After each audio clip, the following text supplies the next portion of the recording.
friends, welcome back to my channel and welcome back to another video.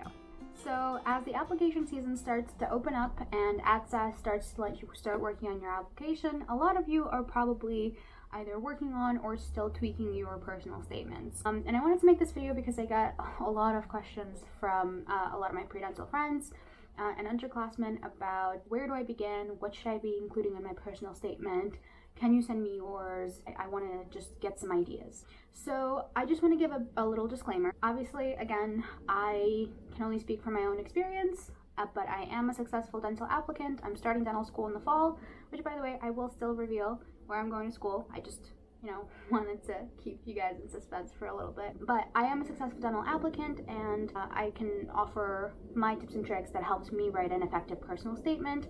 And I've also had some help from professionals in my pre-health department from my university that kind of helped guide me. But again, I will, give some tips and tricks that worked for me and that I've heard worked for a few other people. So, first things first, where do you begin? So a lot of times people don't really know where to start with a personal statement. And what I like to do and what I kind of recommend doing for most people is if you don't know where to start, do what's called a vomit draft. And my vomit draft is a way of just writing anything and everything that kind of comes to mind that is remotely relevant to the topic that you're writing about. I've done this for papers that I had to write for college for classes because it kind of just really helps get a lot of ideas out on paper, and it helps you start weeding out things that are relevant versus things that are not relevant. So the first thing I did was I would write a vomit draft.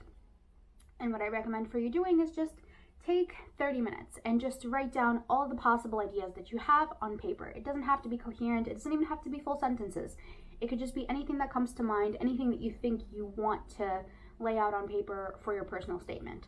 And then once you write it, don't even bother reading it. Leave it alone for a day or two and then come back to it. And then once you come back to it a day or two later, you'll actually be looking at it from a fresher perspective, and you'll be able to gauge which ideas are good, which ideas aren't, and what you kind of want to flesh out in your personal statement. So from that vomit draft, pick out, 1 to 3 different ideas that you kind of want to focus on and really try to flesh those out in a personal statement. Now, a personal statement is supposed to reflect your journey to dentistry, and AADSAS does have a character restriction, which makes this very difficult because how do you condense your life into, 5,000 some odd characters when your journey to dentistry has probably been, a long and expansive one, and how do you condense all of that into just a few short paragraphs?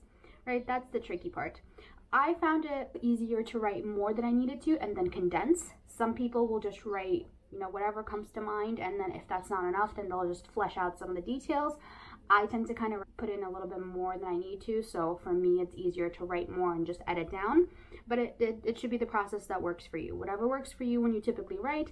But from that vomit draft, you can really, I really need to stop calling it a vomit draft, but from that vomit draft, you can really home in on good ideas that you really want to focus on in your personal statement. So that's tip number 1. Tip number 2, don't write what you think that the admissions committee wants to hear. And I can't stress this one enough.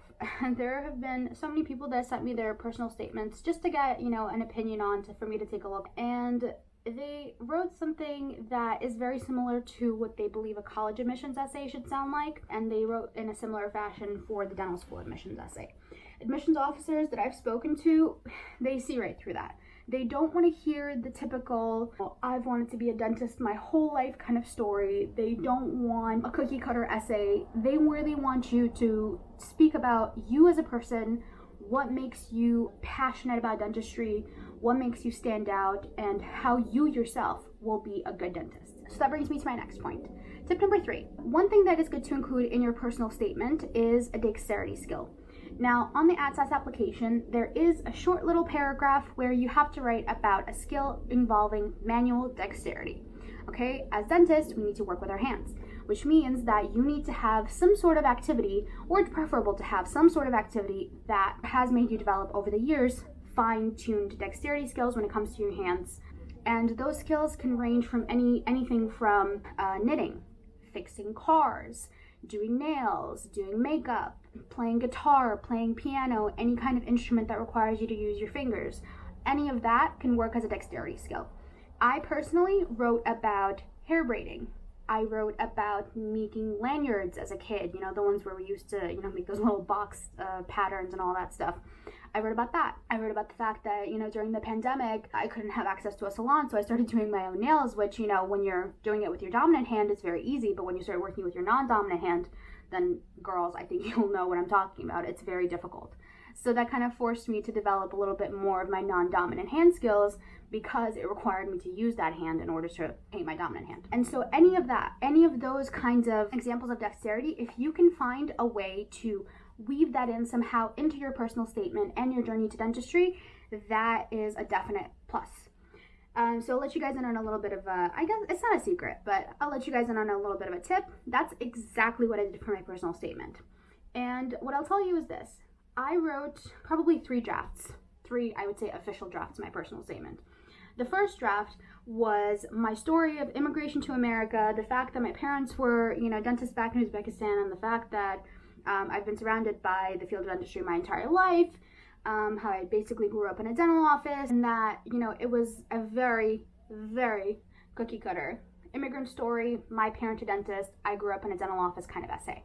And the more I read it, the more I started to hate it. And I'm not saying that if you have a similarly oriented personal statement that it's going to be a bad one. I just, for myself, I kept reading it and I thought, this isn't going to stand out. This isn't really, even though it's the story of my life, it's not really representative of why I would be a good dentist and what would make me a good healthcare professional. It was more of just like a summary of my life that gave a brief overview of my experiences and mentioned a more memorable experience that I had in the field of dentistry. But it didn't really speak more to me as someone who would become a dentist. So with about 2 months until the application opened, I decided to completely scrap it.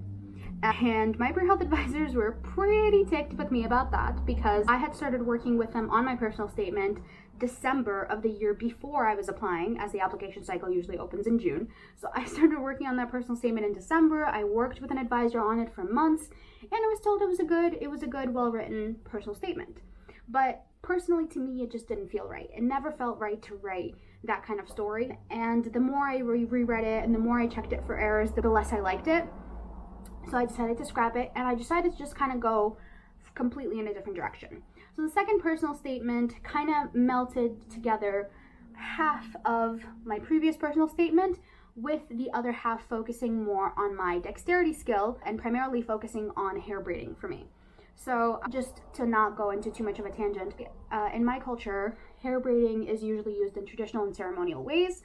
And so when I was younger, my grandmother, or my great-grandmother, would braid the hair of all the girls in our family as a way of, in the summer it was a way to keep our hair out of our faces, but also because it was meaningful and it was a cultural aspect that I really appreciated, and she taught us how to do it as well. And so I kind of wove that into my personal statement. And brought in the fact that, that helped me develop my dexterity skills since the age of around 6 when I started learning how to do it from my grandmother. So that's one thing that I think is a good thing to mention in your personal statement. And it could be any dexterity skill that you can think of. It could be anything that I didn't even mention, any category that I didn't even mention, because, anything, if you write about it the right way, can be considered a dexterity skill. Cooking can be a dexterity skill. If you're talking about your knife skills, if learning how to slice really quickly or dicing really fast, all of those things can be considered dexterity skills. You just have to know how to write about them.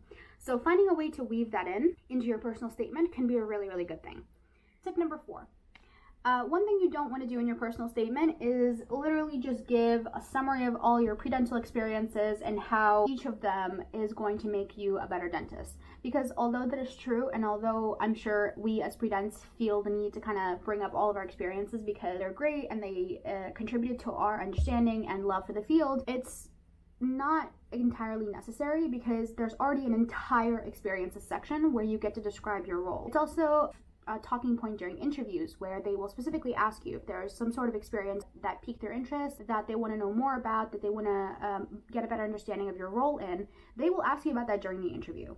So one thing you don't want to mention in your personal statement or really heavily focus on in your personal statement is your list of experiences. So another tip is that if in your vomit draft, as I guess we'll keep referring to it, If in your ramen draft there was ever an experience that you felt that was significant in your life where you had significant face-to-face interaction with people, and it doesn't have to necessarily be a pre-dental experience, it doesn't have to really be a dental related experience, but if there were ever an experience where you had to communicate with someone directly and you displayed effective communication skills with someone, that is a good experience to flesh out in your personal statement from what you jotted down in your ramen draft. And the reason why is because now more than ever, and I think that this has been a trend in more recent years, is that in healthcare there are a lot of very brilliant individuals that really cannot effectively or empathetically communicate with patients. And the problem is that although a person can be a brilliant doctor, they may not be able to relate or explain things to their patients in a way that the patients will respond to or that they really need in a certain situation. And so they're really looking for emotionally intelligent healthcare professionals, as well as people who are just book smart and will be able to handle the rigorous course load and the amount of material that you need to memorize in pre-professional school like medical school or dental school. It means that patients can be very picky in terms of choosing their dentist and choosing their doctor because they need someone who they feel will understand them, who they feel will hear them, most importantly. So if you can demonstrate that you already have those skills, it can show that you have good bedside manner. They can show that you understand patient-doctor dynamics. They can show that you understand how to be empathetic and relate to people. And I think that that would go a long way with admissions committees, more so than just giving like a brief little bulleted list of all of your experiences that kind of get a sentence or two without really a proper explanation in your personal statement.